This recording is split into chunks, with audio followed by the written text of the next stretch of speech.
আপনি কি টয়লেটে মোবাইল নিয়ে যান? আপনি কি নিজের প্রিয়জনের সাথে সময় কাটানোর সময় মোবাইল টিপেন? আপনার মনে কি একবারও সন্দেহ জাগে না যদি মোবাইলটা এই সময়টা রেকর্ড করে রাখে তাহলে কি হবে? তাহলে যে কেউ আপনাকে ব্ল্যাকমেল করতে পারে। আজকের ভিডিওটা খুবই গুরুত্বপূর্ণ, সবাই শেয়ার করে দিবেন। আপনারা কি জানেন মোবাইল ফোন কোম্পানি আপনাদের একটা সুবিধার জন্য একটা বাতি দিয়ে রাখছে? এই বাতিটার কাজ সম্পর্কে সবার জানা উচিত। দেখেন, আমি যখন ক্যামেরা ওপেন করব তখন দেখবেন উপরে একটা নীল বাতি জ্বলে গেছে। ভালো মতো খেয়াল করে দেখেন, উপরে একটা নীল বাতি জ্বলতেছে ক্যামেরা ওপেন করেছি জন্য। এরপরে আমি যদি আমার ফোনের রেকর্ডিং চালু করে দেই, তারপরেও দেখবেন যে এখানে একটা বাতি জ্বলতেছে, নীল বাতি জ্বলতেছে।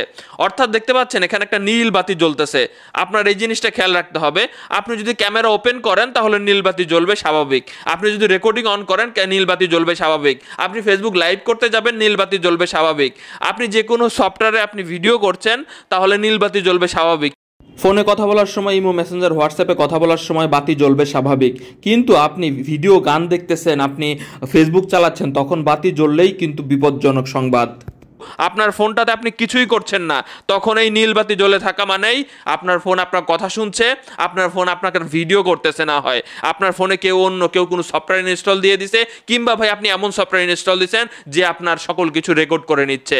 তখন আপনার দ্রুত এই ব্যাপারে একটু উদ্বিগ্ন হতে হবে এবং খুঁজে বের করতে হবে কি হয়েছে আমার ফোনে।